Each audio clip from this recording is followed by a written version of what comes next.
O que eu pretendo aqui com os senhores, nesses breves 15 minutos, seria um relato muito pragmático e muito panorâmico, né, que você pode aprofundar muito mais sobre esse assunto, sobre os principais ilícitos que nós vivemos na região norte, na área de fronteira. A minha missão foi bastante facilitada pelas palestras anteriores e eu espero poder, se não concluir o tema, mas pelo menos avançar ao máximo, depois aprofundar algum outro assunto que alguém queira perguntar. Claro que eu não quero que os senhores leiam, essas são as nossas tarefas genéricas para atuar só na fronteira. Nós, quando eu assumi no começo da década de 90 na Polícia Federal, nós éramos pouco mais de 5 mil. Hoje, não passamos dos 13 mil, somos 13 mil, 12 mil e poucos policiais federais de todas as categorias para o Brasil inteiro. Na região norte, como os senhores sabem, a carência de efetivo humano, material humano é muito grande, e normalmente o material humano é incipiente, ou seja, é recém-saído da academia. Então nós temos essa dificuldade. Além de termos poucos policiais, os policiais não têm a experiência necessária para atuar nessa região. Tentamos contrabalançar isso com diversas outras estratégias. Falando de problemas amazônicos, e aí nós estamos falando como falamos de crimes transnacionais, nós falamos basicamente de crime organizado, que é aquele crime que não tem uma vítima em específico, que não representa apenas 10% de toda a criminalidade que nós vivenciamos no dia a dia, mas em compensação é capaz de potencializar ao máximo todas as outras. É um crime comum que não passaria de um ataque ao patrimônio, acaba evoluindo para um ataque à vida sob o efeito de drogas ou com armas de guerra, como nós vemos nos morros do Rio de Janeiro, quanto das operações policiais. Então são crimes que realmente têm um potencial lesivo muito grande, são extremamente especializados como empresas criminosas e merecem das autoridades um preparo mais cuidadoso e uma estratégia de atuação melhor elaborada. Vejam, senhores, que na região norte nós temos como um dos principais problemas o narcotráfico, em face da influência dos países produtores de cocaína. A cocaína é a segunda droga mais consumida do mundo, só perde para a maconha, e 80% da cocaína produzida no mundo hoje ainda é produzida na Colômbia, o restante no Peru e na Bolívia. Temos então esse desafio de combater e de evitar que a droga entre em território nacional. Há muito tempo que já se abandonou aqueles questionamentos de que o culpado é quem produz, o culpado é quem consome, o culpado é quem deixa passar. Todos são culpados e todos são responsáveis. Então nós temos responsabilidade na droga que entra, no narcótico que entra em território nacional e naquele que passa pelo território nacional com destino a outros países. Essa é uma responsabilidade assumida perante a comunidade internacional, junto com todos os outros países que firmaram a Convenção de Viena. Então, do crime organizado. Então, senhores e senhoras, na região de fronteira, em face da influência desses três países produtores, nossa maioria dos esforços estão voltados para o combate ao narcotráfico. No entanto, essas ações de combate ao narcotráfico são conjugadas. Sempre que se sai para combater o narcotráfico, se verifica todos esses outros rolos de crimes organizados, a maioria deles transnacionais, e nem por isso nós deixamos de atuar. A atuação na fronteira é muito mais vantajosa. Recebemos com alegria aí a possibilidade do nosso Exército fazer o que ele sempre fez, o Exército, a Marinha, a Aeronáutica, que as revistas na área de fronteira, mas dessa vez agora amparados por uma lei específica. E essa é a primeira barreira do combate ao narcotráfico. Vamos dividir o combate ao narcotráfico em três grandes atuações, pelo menos na região norte. O primeiro é essa barreira de presença. A segunda é o patrulhamento, é a ocupação da região. Quanto mais pessoas, mais inibido o narcotráfico vai estar, pelo menos para passar por grandes quantidades. E as pequenas quantidades não nos preocupam tanto quanto a possibilidade de toneladas ou centenas de quilos de cocaína passarem. E, finalmente, nós temos a terceira atuação, que é a inteligência, que é aquela que visa atuar não só nos carregamentos, esses são secundários, eles são consequência. Aprender carregamentos de cocaína é uma consequência do combate ao narcotráfico. O objetivo é atingir as organizações criminosas, a sua estrutura financeira principalmente, e os seus líderes. Esses não vão estar normalmente transportando pessoalmente cargas de cocaína. Como o tempo é pequeno, há muita coisa que se falar em termos de narcotráfico, nós vamos passar aí para a exploração mineral, garimpos, empresas mineradoras, evasão de divisas, ou seja, há uma gama enorme de atividades ilegais de exploração do nosso subsolo, que é muito rico. Ficamos hoje com os prejuízos ambientais, com uma leva de pessoas que não são propriamente criminosos, que são os nossos garimpeiros, mas que atuam numa atividade ilegal, e todo o dinheiro, toda a riqueza produzida decorrente dessa atividade normalmente não fica conosco. Desde os diamantes da reserva Roosevelt, que vão para israelenses, contrabandistas israelenses, americanos e europeus, até o ouro tirado no Puruê, fronteira com a Colômbia, que temos conhecimento, fica em boa parte com os guerrilheiros da FARC, como pagamento de pedágio, e o resto é vendido na Colômbia. Durante muito tempo, a Venezuela foi considerada um dos grandes produtores de ouro, que era retirado dos garimpos de Boa Vista. Então ficamos com um prejuízo, ficamos com o ônus, com a missão de combater essa atividade, como eu disse, não é criminosa do ponto de vista legal, mas você fazer com que o garimpeiro se entenda como criminoso é muito difícil. Ele não se entende, não se vê como criminoso, e isso é uma dificuldade que nós temos que lidar no dia a dia. As demarcações das terras indígenas, da proteção do seu patrimônio cultural e a sua autodeterminação. Ou seja, cada vez que se cria uma reserva indígena, nós temos zonas de conflito entre os que ali ocupavam anteriormente os indígenas, os vivos agora na Raposa Serra do Sol. Isso nos dá aí zonas de tensão que ocupam as atividades do Estado, principalmente da Polícia Federal. Esses estudos nós não interferimos na maneira como eles são decididos. No entanto, não podemos deixar de afirmar que efetivamente as terras indígenas, à medida que são criadas, geram demandas de todos os pontos de vista, inclusive do ponto de vista da ordem pública. Volto a falar de novo aos senhores da Raposa Serra do Sol, que tivemos a última operação de retirada de fazendeiros agora no final desse ano que passou.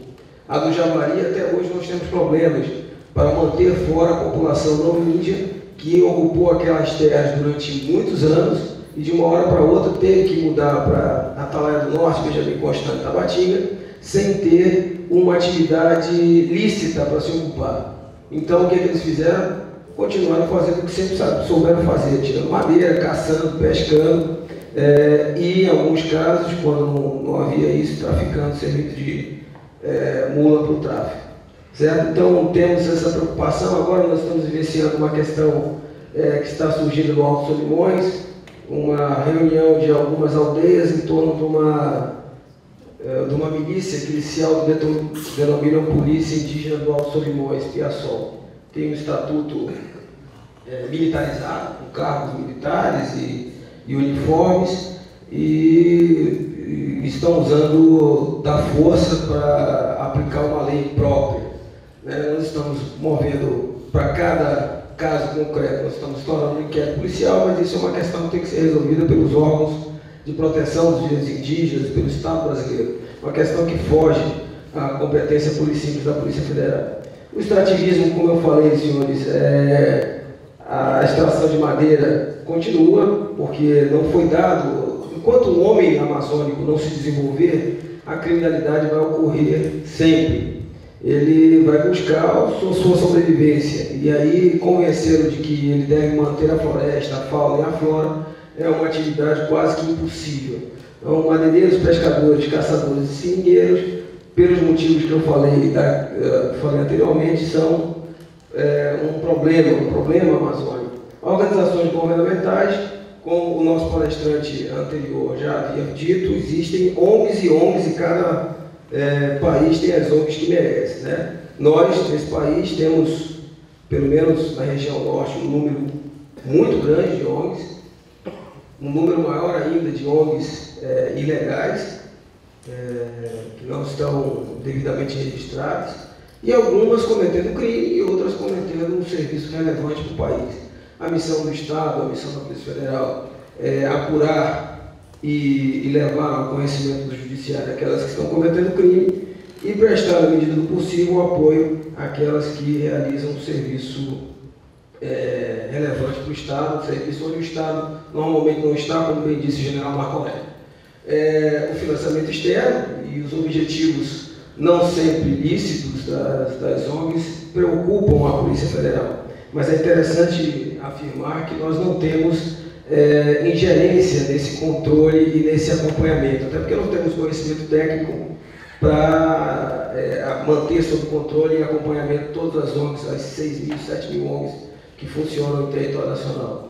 A Zona Franca, como o general falou, como modelo econômico, foi muito importante para a preservação da floresta na região norte, para a preservação do nosso bioma, e é um modelo que tem que ser protegido de fraudes que constantemente estão sendo intentadas contra esse modelo.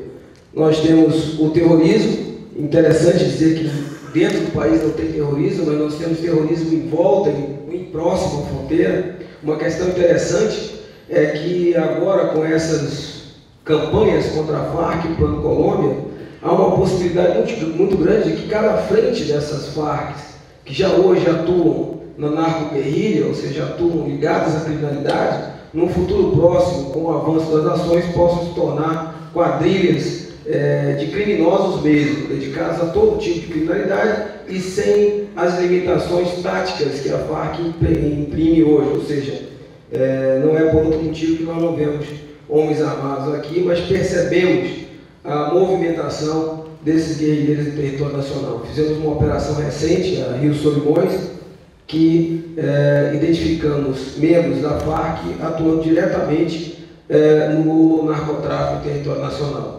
Ou seja, mandando droga e recebendo dinheiro em troca. Não temos nenhuma intenção de polemizar essa questão e apenas colocamos o que nós investigamos. Essa ligação da Farc com o narcotráfico é antiga. Fernandinho Beiramar, Leonardo Dias Mendonça, Coraci Vilhena são grandes traficantes que serviram de elo entre o narcotráfico brasileiro e a guerrilha, narco-guerrilha colombiana. Nós temos a questão política, agora temos uma campanha eleitoral, mas essa política é mais para os interiores, para os financiamentos das campanhas afastadas, ou seja, quanto vale o prefeito de Atalaia do Norte, de Benjamin Constant, quem os financia e com que interesse, e se as campanhas estão seguindo o seu curso normal, ou seja, se a vontade popular está sendo respeitada e a lei está sendo cumprida. É uma preocupação, a degradação do meio ambiente e as questões fundiárias que foram bem faladas aqui no final, aquela sobreposição de propriedade que gera a violência no campo. Então, esses problemas nos levam aí a adotar estratégias. Que estratégias são essas? Operações conjuntas. A Polícia Federal, com o seu efetivo, a sua estrutura, não tem condições de atuar sozinha na região. Ela necessita do apoio logístico das Forças Armadas e agora está tentando envolver órgãos de segurança e de controle do Estado membro também nesse tipo de ação de controle de Estado. Nós temos uma operação chamada Operação Sentinela, funcionando em toda a fronteira do Brasil, e nessa Operação Sentinela nós estamos tentando trazer para atuação conjunta de campo, inclusive, forças policiais do Estado e, em alguns casos, a Força Nacional, que é uma força que ainda não está bem definida, né? Nós temos uma formação com vários policiais de vários estados e que ainda está sendo utilizada em casos muito especiais. Essas são as nossas fronteiras com os países produtores de cocaína, com o aparecimento do CIPAM e do CIPAM, os números de voos levando carregamento de cocaína diminuíram bastante, mas, por outro lado, as rotas fluviais aumentaram muito. Então, o caminho para o ilícito, pelo menos para a maior parte dos ilícitos, para combater a maior parte dos ilícitos na região norte, são os rios, é o patrulhamento dos rios. Tudo ocorre pelo rio, nós não concebemos alguém atravessando a selva para cometer ilícitos. Isso raramente acontece, a selva é o nosso maior escudo. Não é à toa que, ao contrário do que muitos pensam, a droga, a cocaína que abastece o território brasileiro, ela não vem da Colômbia na sua maior parte, ela vem da Bolívia, por conta das estradas, por conta da facilidade de passar. Com a Colômbia nós temos a selva amazônica, que dificulta muito, dificulta muito essa colocação de drogas em território nacional. Como eu falei, 100% da cocaína no mundo vem desses 3 países, são 7.765 quilômetros de fronteira, 15% da heroína também vem das encostas. É bom que se diga, quando se fala em fracasso da nossa política de combate a entorpecentes, é bom que se diga que durante muitos anos nesse país se atribuiu somente à polícia a responsabilidade pelo combate ao narcotráfico. E essa política que foi fracassada, e não as polícias fracassaram. Polícia nunca vai resolver o problema do narcotráfico. A força nunca vai resolver o problema do narcotráfico, ainda que use a inteligência. Se não houver o tripé da prevenção, repressão e reabilitação, isso realmente não vai acontecer. Dizer hoje, para justificar uma adoção de um novo rumo, sempre é bom ser discutido, mas que a política fracassou, é falsear um pouco com os dados. Vejam, hoje nós não temos no Brasil laboratórios de refino de cocaína. Nós não temos plantio de folha de coca. E alguém podia dizer, pô, mas é só nos Andes. Não, mas poderia fazer transgênico e transferir esses plantios para o território nacional. Nós temos uma espécie de folha de coca chamada Epadu, com menos alcalóide, é bem verdade, com apenas 10%, mas temos. Então, a coca nova granadense, que é plantada nos Andes, poderia perfeitamente ser alterada geneticamente, trazida, mas nós não temos. Então, o Brasil tem se mantido ao longo desses anos com uma política capenga, porque ela só aborda o lado repressivo da questão do narcotráfico, e acredito que não tem saído tão mal assim. Vejam, por exemplo, como é que está o México hoje, com as suas guerras de quadrilhas, com morte, com execuções em massa. Vejam a situação que chegou à Colômbia e agora estão revertendo à custa de muito esforço, muito sangue, muita participação das Forças Armadas, e vejam como está o Brasil. Então, a nossa política, realmente, ela pode não ser a melhor, faltou o aporte de outros segmentos da sociedade, do Estado, mas, dentro daquilo que nos coubia fazer, as Forças Armadas proteger as fronteiras e as polícias tentarem atuar no tráfico, não acredito que tenha sido tão ruim. Essas foram as nossas principais rotas, certo? Vocês podem ver que são rios, e esses são os métodos consagrados internacionalmente para o combate ao crime organizado. Como eu falei, é um crime difícil de combater. Os senhores hoje não vão, ao eliminar um grande chefão do tráfico, acabar com aquela organização criminosa, porque ela funciona como se fosse uma empresa criminosa. Então, quais são os métodos? Dinamização do intercâmbio de informações. O nosso ministro falou bem, é um caminho que tem que ser seguido. Nós sozinhos nunca iremos conseguir vencer as demandas internacionais. Abrir o país para a globalização, para negócios internacionais, para o crescimento e, ao mesmo tempo, proteger as suas riquezas e a sua população de investidas, tanto de interesses externos que não sejam os nossos, quanto de interesses criminosos, é o grande desafio desse novo século. Então, nós precisamos dinamizar o intercâmbio de informações. Os mecanismos de prevenção, só a repressão não resolve, não vai resolver. Então, se diz a falência da guerra contra o tráfico, é que, na verdade, nunca houve uma guerra contra o tráfico. O que houve foi uma política equivocada de colocar nas costas da repressão toda a responsabilidade por esse tipo de criminalidade que é muito mais complexo. Aprimoramento do sistema legal, ou seja, nós precisamos caminhar juntos, nós precisamos ter ferramentas legais para atuar. Somente agora nós conseguimos uma ferramenta legal para apoiar o tenente que está no pelotão de fronteira de Xiranga, Equador, a que ele entre num barco e proceda uma busca em todo o barco, uma busca pessoal, somente agora. Enquanto que nós temos aí, desde a final da década de 70 e começo da década de 80, que todos sabemos que é necessário esse amparo legal, sabíamos que era necessário.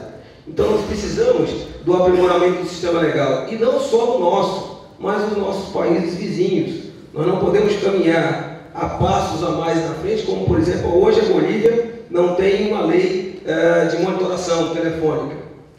Há um descompasso, então fica difícil você estabelecer um acordo bilateral de troca de informações se nós temos ferramentas bem mais à frente do que os nossos colegas vizinhos, ou em alguns dos nossos vizinhos têm ferramentas legais que estão mais à nossa frente.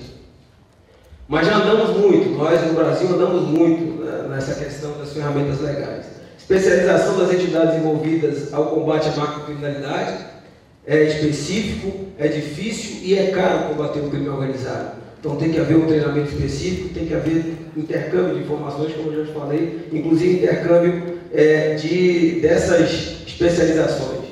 Aperfeiçoamento de técnicas operacionais e ampliação da cooperação internacional.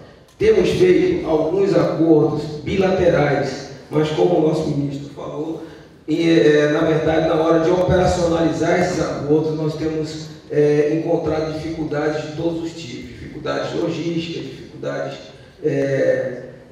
de equidade de ferramentas legais, e isso realmente não tem dado viabilidade à nossa atuação conjunta. Mas já foi muito pior, Hoje nós temos a Meripol, hoje nós estamos caminhando, hoje temos possibilidade de fazer operações conjuntas com países vizinhos e países da América e o próprio Estados Unidos. Então, também já avançamos muito nesse rol.